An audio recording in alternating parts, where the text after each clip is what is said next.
वैसे तो ये सारे के सारे तीर्थ स्थल है ना सबके लिए होते हैं, लेकिन जैसे समर सेकर है वो पावापुरी है, वो जानवर से जुड़ा हुआ है, तो हम भी सभी जानते हैं ना तीर्थ स्थल भगवान तो सबके लिए समान होते हैं। सिख समाज के है, अमृतसर है, या ये नांदेड़ साहिब है, या पटना साहिब है, तो ये वो निर्माण उनके द्वारा करवाया हुआ, क्योंकि धर्मस्थल सबके लिए, अमृतसर हम भी जाते सभी जाते, तो ये बड़े तीर्थ है ना जो मतलब एक तरह से पूरे भारतपुर में प्रसिद्ध तीर्थ है, उन तीर्थों को जोड़ते हैं। सामाजिक दृष्टि वो भी नहीं माने, लेकिन जो बड़े तीर्थ है जो देखने लायक है और जहाँ पर लोग जाना चाहते हैं, इसलिए उनको जोड़ करके इसको हम यात्रा को और भी आगे बढ़ाते हैं। ये जो पुराने जो वंचित है लेफ्ट में राइट में आपके सर देवस्थान विभाग आपके पास में है, और पिछले दिनों कई ऐसी घटनाएं सामने आ रही है। खाटू श्याम जी में भक्त हैं और जो लोग आ रहे हैं उनके साथ मारपीट हो रही है, बाउंसर पीट रहे हैं उनको, और मेहंदीपुर बालाजी में इस तरीके की घटनाएं सामने आई हैं, दुकानदार उनको पीट रहे हैं, पुलिस उनका मामला दर्ज नहीं करती, इसके लिए क्या कर रहे हैं आप?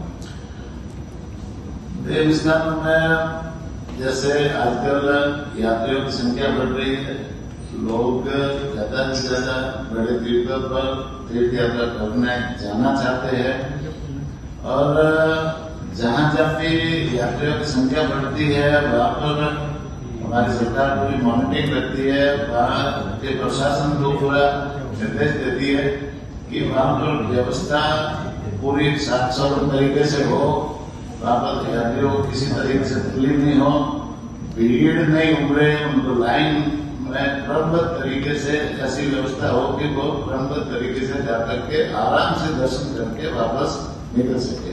ऐसी व्यवस्था हम करते हैं। पार्किंग स्थल भी अलग जगह करते हैं, बैरिकेडिंग भी लगाते हैं, पुलिस की पूरी व्यवस्था रहती है। इसके बावजूद भी कहीं कोई छोटी मोटी तकलीफें होती है तो प्रशासन वहाँ उनको पूरा निर्देश है, वो उनको उनके ऊपर कार्रवाई करती है। कई बार कई असामाजिक तत्व की भीड़ में घुस जाते हैं, कोई उपद्रव भी करना चाहते हैं तो उनके विरुद्ध भी कार्रवाई करते हैं। जहाँ जहाँ कोई शिकायतें मिलती है तो उनके विरुद्ध पूरी कार्रवाई होती है। सर आपकी बात ठीक है, लेकिन सर इसमें जो है आपको भी लगता है कि मंदिर में महिला बाउंसर होनी चाहिए, क्योंकि जो घटनाएं हुई है उसमें महिलाओं को भी पीटा गया, बहुत बुरी तरीके से पीटा गया। जहाँ जहाँ पुलिस की व्यवस्था होती है वहाँ महिला कांस्टेबल भी होती है, और कई बार महिला कांस्टेबल दूर खड़ी है और वहां पर जैसे जहाँ घटना हुई है वहाँ महिला कांस्टेबल बाउंसर कह रहे हैं प्राइवेट, ये सर बाउंसर है, जो मंदिर का जो ट्रस्ट है उनके खुद के जो है बाउंसर भी हैं। चाहे मेहंदीपुर बालाजी की बात की जाए, चाहे खाटू श्याम जी की बात की, बड़ा बदतमीजी से बात करते हैं वो लोग, लाठियों से मारते हैं। कुछ वीडियो भी आपने देखे होंगे, तो नहीं आए मैं भेज दूंगा आपको। ऐसी कोई बात होती है तो उनके विरुद्ध भी कार्रवाई होती है, उसमें कोई किसी को पीटने का कोई अधिकार नहीं है। और पहले ऐसी कोई घटना हुई है तो वहाँ संबंधित कलेक्टर को निर्देश है कि वहाँ उनके विरुद्ध कार्रवाई करे, नहीं हुई है तो हम उसको मंगवा करके कार्रवाई करवा लेंगे। ऐसा कोई किसी को करने का अधिकार नहीं है। ये भाई भारतीय कानून में है ना, जो कानून को तोड़ेगा उसके विरुद्ध कार्रवाई होगी, इसमें कोई किसी तरह की रियायत नहीं बढ़ती जाएगी। मंत्री जी, मेरा एक सवाल था, चूंकि राजस्थान धार्मिक पर्यटन के हिसाब से काफी बड़ा प्रदेश है, जो मंदिर है बड़े बड़े वहां पर ट्रस्ट बने हुए हैं, सरकार अपने खर्चे पर वहां पर व्यवस्थाएं कराती है, क्योंकि भीड़ उमड़ती है तो वहां पर व्यवस्थाएं करने की जिम्मेदारी प्रशासन की होती है। ऐसे बड़े मंदिर जो बड़े ट्रस्टों के साथ है कि सरकार उसको अपने पास नहीं दे सकती, चाहे मंदिर हो, मस्जिद हो, दरगाह हो, कोई भी हो, जहाँ सरकार जो अपना पैसा खर्च करती है, संसाधन जोड़ती है, उसमें आने वाली कमाई ट्रस्ट के पास जाती है, उसको उपयोग का कोई पता नहीं रहता। देखो राजस्थान में करोड़ों मंदिर है, और उनमें से जो हमारे अधीन है, जो जहाँ पर हमारे ट्रस्ट चलते हैं, जो एक तो नागदर है और एक है सावरिया से, वो हमारे सरकारी बोर्ड बने हुए हैं, वहाँ उनका पूरा नियंत्रण सरकार के अंदर में रहता है, और वहाँ आय आती है वो कैसे प्लानिंग करके खर्च करनी है, वहाँ की व्यवस्थाओं के लिए सरकार तय करती है। बाकी सारे जो मंदिर हमारे देवस्थान विभाग के 593 मंदिर है, उनकी व्यवस्था करनी, उनकी पूरी आय और मंदिरों में पूरी सरकार करती है। दूसरे जो राजस्थान भर में है वो करोड़ों मंदिर है। वो मंदिर या तो कोई गांव वाले चलाते हैं, वहाँ की समितियां चलाती है, या फिर वहाँ के ट्रस्ट चलाते हैं, या वहाँ के प्रज्ञान चलाते हैं। इस तरह से कई रजिस्टर्ड है, कई अनरजिस्टर्ड है, तो वो पूरी की पूरी व्यवस्था जन सहयोग से चलती है। उसमें व्यवस्था है ना, प्रशासनिक दृष्टि से जहाँ बात आती है तो सरकार की जिम्मेदारी बनती है ट्रस्ट के साथ में मिलकर के वहां प्रशासनिक व्यवस्था देना और कानून व्यवस्था को बनाए रखना सरकार का काम होता है।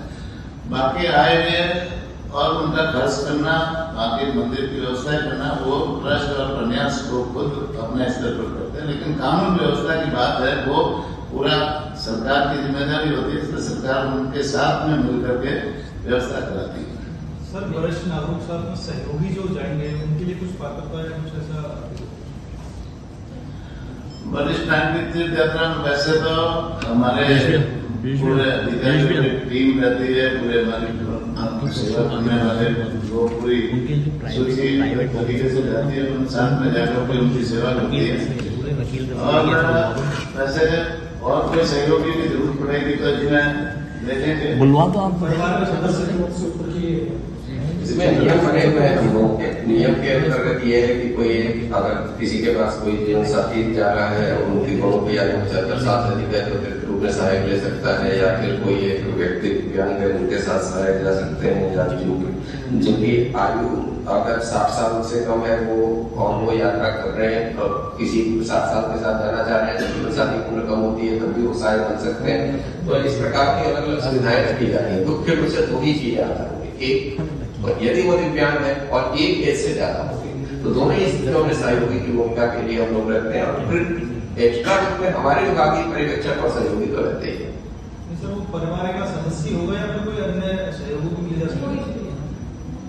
उनकी इच्छा पर दिया जाता है कि आप जिसे सहायक देना चाहते हैं वो आपके लिए कितना उपयोगी हो सकता है, ये उनके लिए करते हैं। वैसे एक अंतिम में मतलब मेरी तरफ से अंत में ये एक सावन को लेकर के जो अभी चल रहा है, मंदिरों में किस तरह की व्यवस्थाएं की जा रही हैं? जो शिव मंदिर है, शिवालय है, अभिषेक वगैरह करने को लेकर के, क्योंकि आप लोग हर साल करवाते हैं, इस बार किस तरह की व्यवस्था है? ये जो अगला सोमवार आएगा उस दिन देवस्थान विभाग की तरफ से देवस्थान विभाग के मंदिर है वहाँ पर अभिषेक किया जाएगा।